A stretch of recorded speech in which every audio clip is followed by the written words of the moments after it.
the Columbia Network takes pleasure in bringing you Suspense.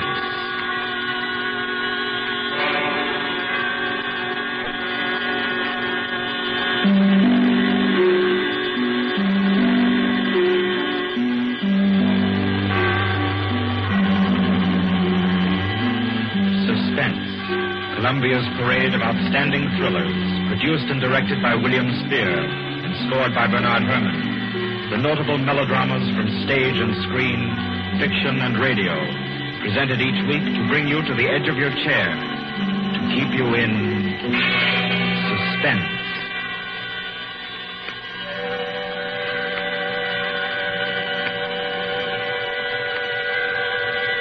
Good evening. This is Orson Welles. I'm very happy I am to be back in the United States and back on the Columbia Network, even for so short a visit as this one. Back with old friends like Johnny Dietz, who's tonight's director, and Bernard Herrmann. The Mercury Theater presented tonight's radio play for the first time last year.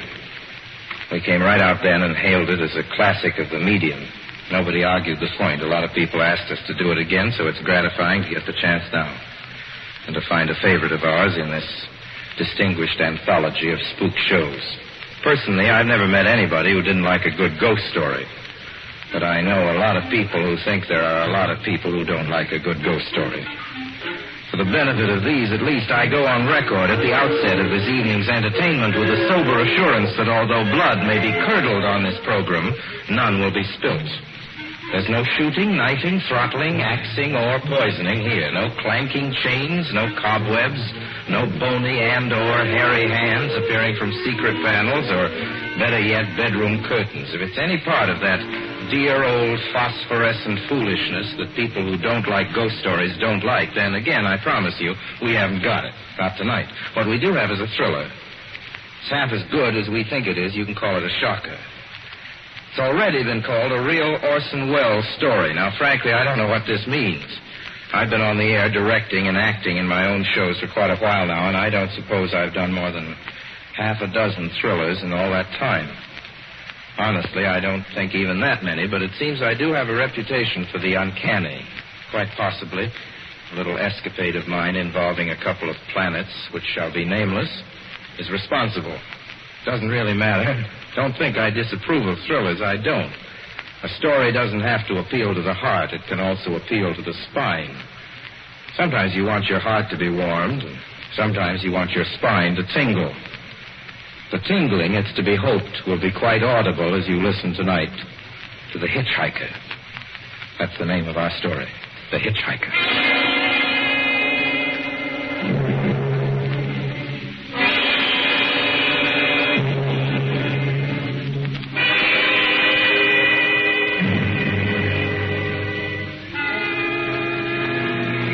I'm in an auto camp on Route 66, just west of Gallup, New Mexico. If I tell it, perhaps it'll help me. Keep me from going crazy. I gotta tell this quickly. I'm not crazy now. I feel perfectly well, except that I'm running a slight temperature. My name is Ronald Adams. I'm 36 years of age, unmarried, tall, dark, with a black mustache. I drive a 1940 Buick, license number 6Y175189. I was born in Brooklyn. All this I know. I know that I'm at this moment perfectly sane. That it's not me who's gone mad. It's something else. Something utterly beyond my control. I've got to speak quickly. At any minute, the link may break. This may be the last thing I ever tell on Earth. The last night I ever see the stars.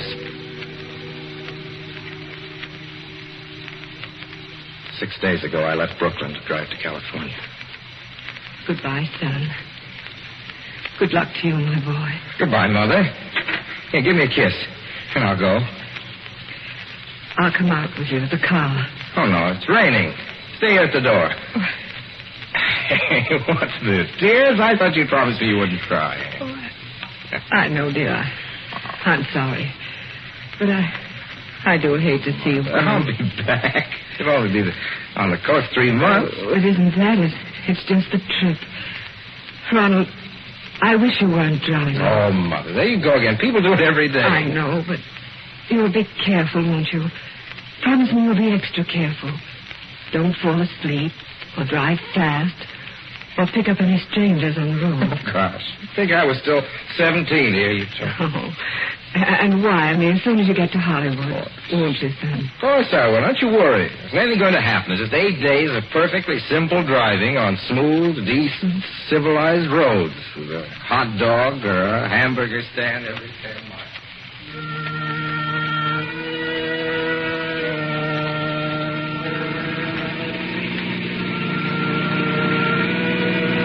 I was in fine spirits. The drive ahead of me, even the loneliness, seemed like a lark. I reckoned without him. Crossing Brooklyn Bridge that morning in the rain, I saw a man leaning against the cables. He seemed to be waiting for a lift. There were spots of fresh rain on his shoulders. He was carrying a cheap overnight bag in one hand. He was thin, nondescript, with a cap pulled down over his eyes.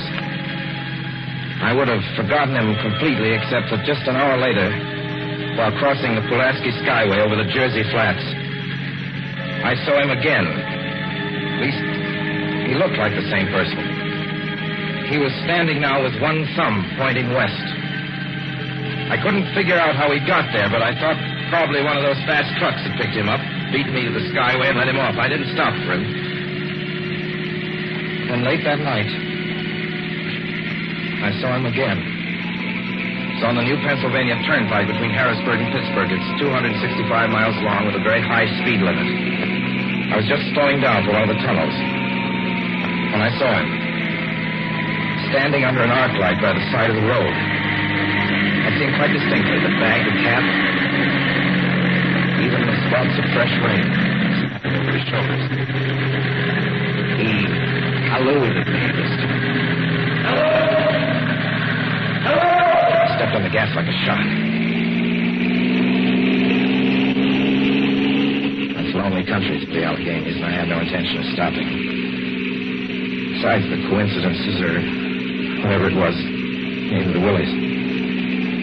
Stopped at the next gas station.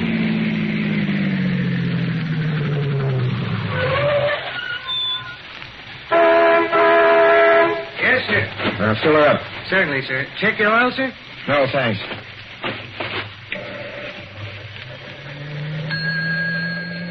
Nice night, isn't it? Yes. It hasn't been raining here recently, has it? Not a drop of rain all week. Oh? Oh, I suppose that doesn't done your business any harm.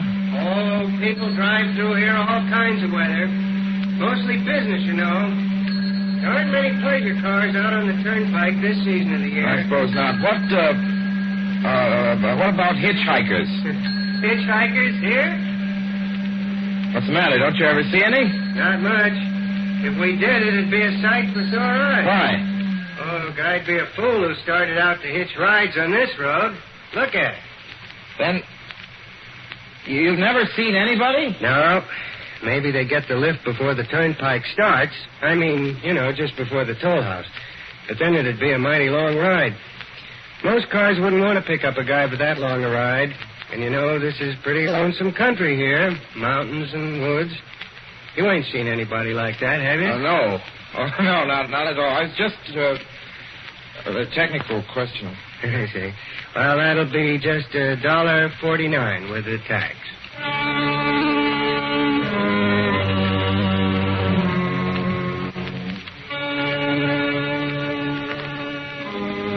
It gradually passed through my mind a sheer coincidence. I had a good night's sleep in Pittsburgh. I didn't think about the man all next day until just outside of Zanesville, Ohio, I saw him again.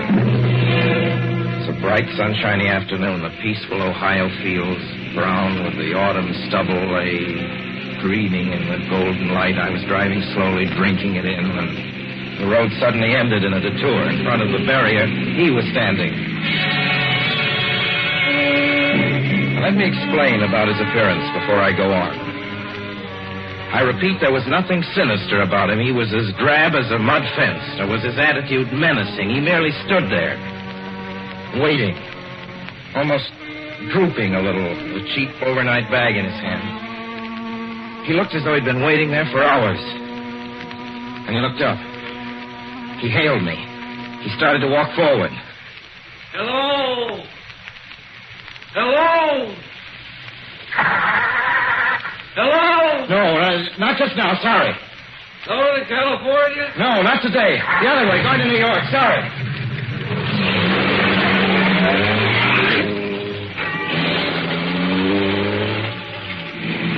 After I got the car back on the road again, I felt like a fool. Yet the thought of picking him up, of having him sit beside me, was somehow unbearable. At the same time, I felt more than ever unspeakably alone.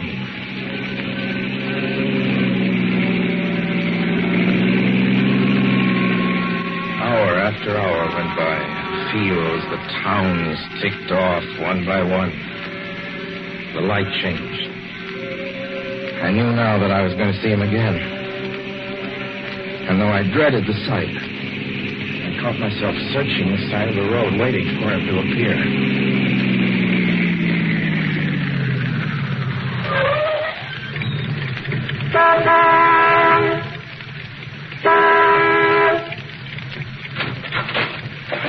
Yeah, what is it? What do you want? Sell sandwiches and pop here, don't you? Yeah, we do in the daytime. We're closed up now for the I know, but I was wondering if you could possibly have a cup of coffee, black coffee, just... No, not this time of night, mister. My wife's a cook. She's a man. No, don't shut the door, please. Listen, just a minute ago... Just a minute ago, there was a man standing here right beside the stand, a suspicious-looking man. I don't mean to disturb you. And you see, I was driving along when I just happened to look, and there he was. How's he doing? Well, nothing. You've been taking a nip. That's what you've been doing. Now, on your way before I call out Sheriff Oates.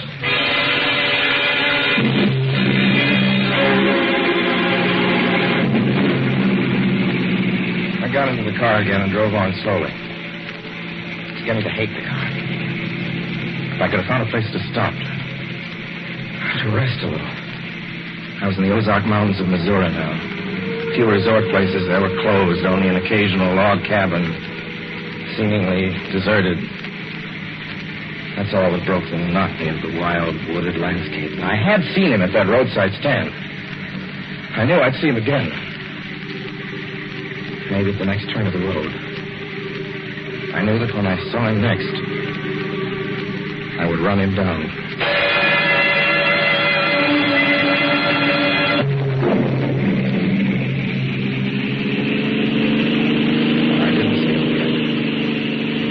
I didn't see him until late next afternoon.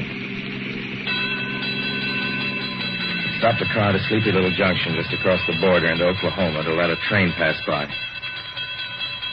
When he appeared across the tracks, leaning against a telephone pole. Perfectly airless, dry day. The red clay of Oklahoma was baking under the southwestern sun. Yet there were spots of fresh rain on his shoulders. I couldn't stand that. Without thinking, blindly, I started the car across the tracks. He didn't look up at me. He was staring at the ground. I stepped on the gas hard, turning the wheel sharply toward him. I could hear the train in the distance now, but I didn't care then. Something went wrong with the car. The train was coming closer. I could hear its bell ringing and the cry of its whistle. Still, he stood there. And now I knew that he was beckoning me to my death.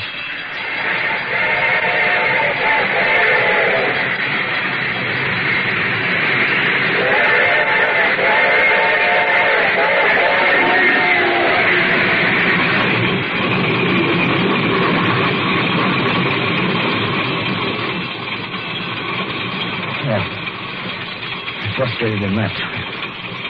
The starter worked at last. I managed to back up. When the train passed, he was gone. I was all alone in the hot, dry afternoon. After that, I knew I had to do something. I didn't know who this man was, or what he wanted of me. I only knew that from now on, I mustn't let myself alone on the road for 1 minute. Hello there. Like a ride? Well, what do you think? How far are you going? Where do you want to go? Amarillo, Texas. I'll drive you there. Gee.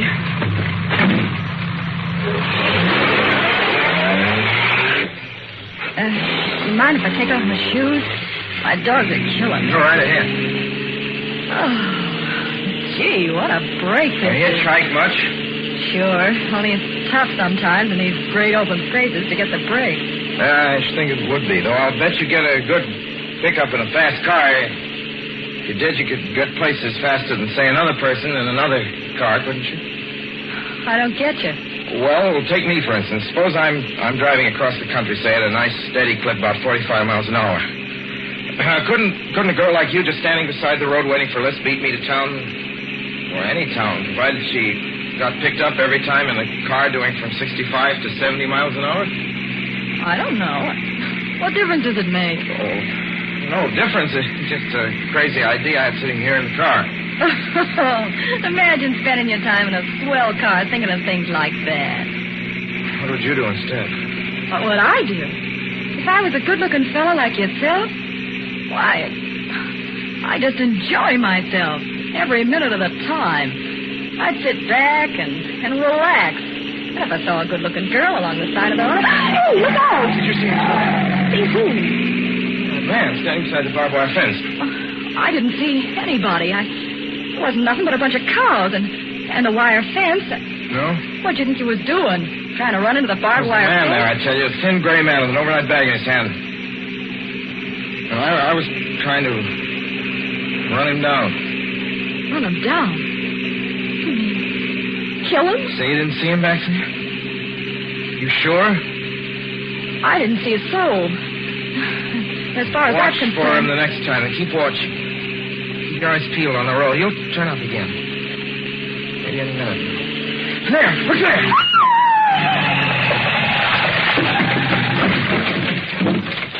How does this door work? I'm getting out of See here. him that time? No, I didn't see him that time. And personally, mister, I don't expect never to see him. All I want to do is go on living. I don't see how I will very long, driving with you. Oh, I'm sorry. I don't know what came over me. Please don't go. So if you'll excuse me... You can't go. Listen, how would you like to go to California? I'll drive you to California. Seeing pink elephants all the way? No, thanks. Thanks just the same. Listen, please, just 1 minute, please. You know what I think you need, big boy? Not a girlfriend.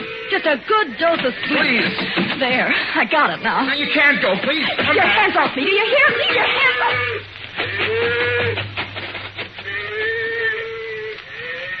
She ran from me.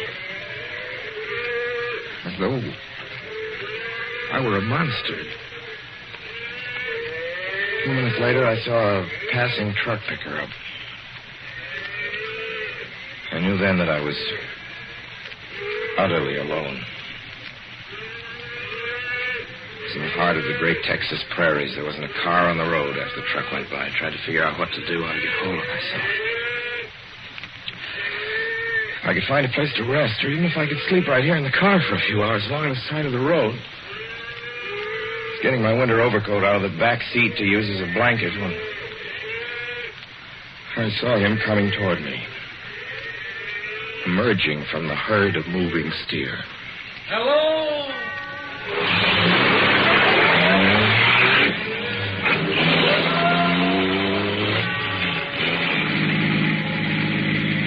Maybe I should have spoken to him then. Fought it out then and there.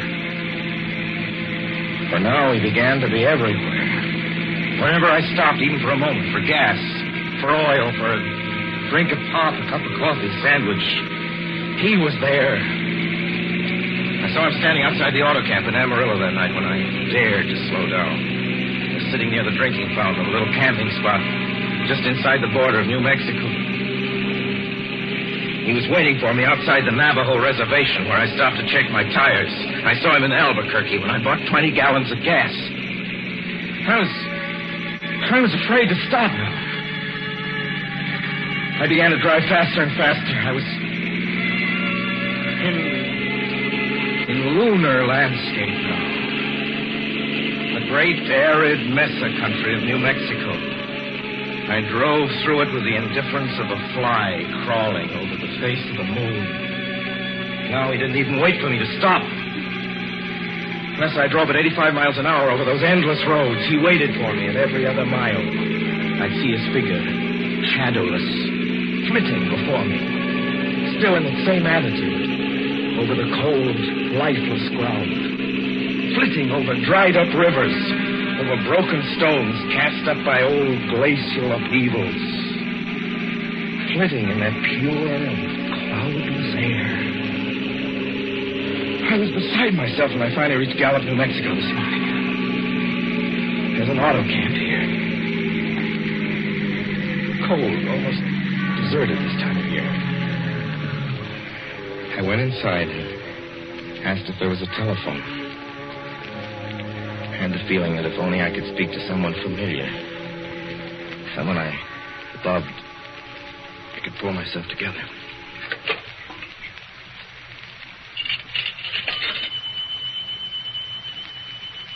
Your call, please. Long distance. Long distance, certainly. This is long distance. I'd like to put in a call to my home in Brooklyn, New York. I'm Ronald Adams. The number is Beechwood 200828. Certainly, I will try to get it for you. Albuquerque, New York for Gallup. New York. Gallup, New Mexico, calling Beechwood 20828. I read somewhere that love could banish demons. It's the middle of the morning. I knew Mother'd be home. I pictured her tall and white-haired in her crisp house dress, going about her tasks. It'd be enough, I thought, just to hear the even calmness of her voice. Will you please deposit $3.85 for the first 3 minutes? When you have deposited $1.50, will you wait until I have collected the money?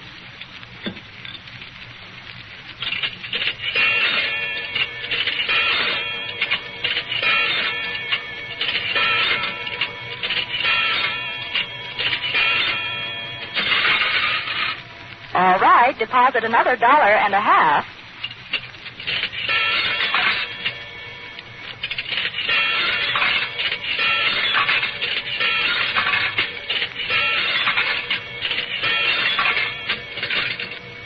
Will you please deposit the remaining 85 cents?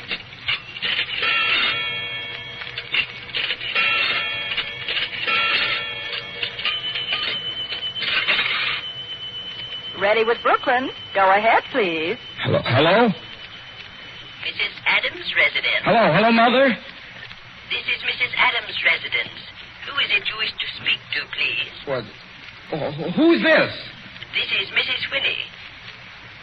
Mrs. Whinney? I don't know any Mrs. Whinney. Is this Beechwood 20828? Yes. Where's my mother? Where's Mrs. Adams? Mrs. Adams is not at home. She's still in the hospital. The hospital? Yes. Who is this calling, please? Is it a member of the family? Well, what's she in the hospital for? She's been prostrated for 5 days. Nervous breakdown. But who is this Nervous calling? breakdown? Well, my grandmother never was nervous. It's all taken place since the death of her oldest son, Ronald.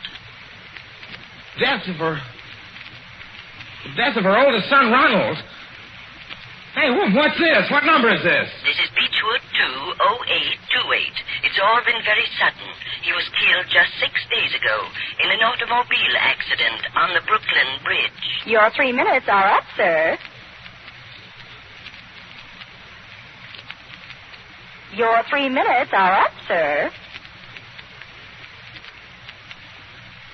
Your 3 minutes are up, sir.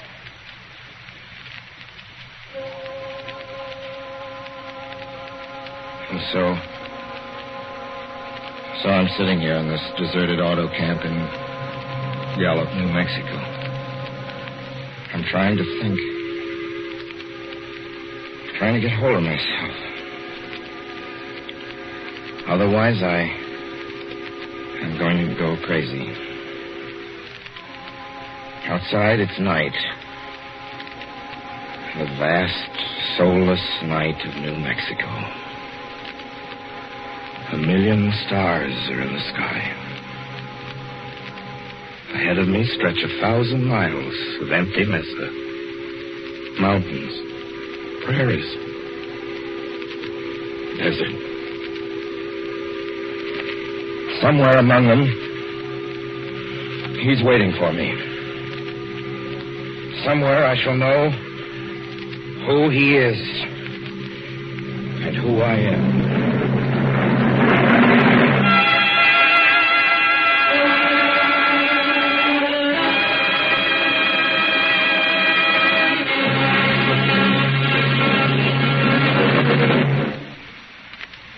So ends The Hitchhiker, and to Orson Welles our considerable thanks for his playing of the title role. Mr. Welles. Help wanted. Men, women, and children. Nature of work, hard, monotonous, back-breaking labor. Hours, 75 a week minimum. Pay, a few cents an hour. Added inducement, 2 meals a day, including several ounces of bad bread and a cup of thin soup. Don't delay. Apply at once. How'd you respond to a want ad like that, Mr. and Mrs. American working man and woman? You'd laugh, wouldn't you, and throw the paper in the trash basket. Dismiss the whole advertisement as some kind of a joke. But believe me, it's no joke. It's a simple statement of the working conditions that exist today in Nazi Germany and the conquered countries under Nazi rule. It's also an exact statement of the working conditions that will be imposed on you and every member of your family if the Nazis win this war. You yourself personally can stop them from winning, as you know. You don't have to give up your well-paid job to do it. You needn't have to be a soldier or a sailor or an airman or a nurse or a war worker to ensure American victory. Uncle Sam doesn't ask plain, ordinary, hard-working citizens like you to give him anything. All this he does ask very seriously and very urgently is that you loan him 10 cents out of every dollar you make. That's all there is to it. Lend Uncle Sam a dime to win this war, and he'll pay you back with interest when he's won it. The easiest, most convenient way to lend him these dimes is to enroll in the payroll savings plan. Just tell your boss to deduct 10 cents from every dollar he pays you and lend it to Uncle Sam in your name. Sign up for this simple savings plan today, and when victory comes, you will have war bonds in your pockets instead of Axis bonds on your wrists. Suspense will be heard again 2 weeks from tonight. Next Wednesday night, September 9th, the Columbia Broadcasting System will present over many of these stations at 9:30 p.m. Eastern Wartime an address by W. Averell Harriman, the United States Land-Lease Administrator in London. Mr. Harriman, as the personal representative of the President of the United States, attended the Moscow conferences between Winston Churchill and Joseph Stalin. Next Wednesday's broadcast will be Mr. Harriman's first public address since his return to this country. Suspense is produced and directed by William Spear. John Dietz was our guest director this evening. Tonight's radio drama was written by Lucille Fletcher. The original score was by Bernard Herrmann.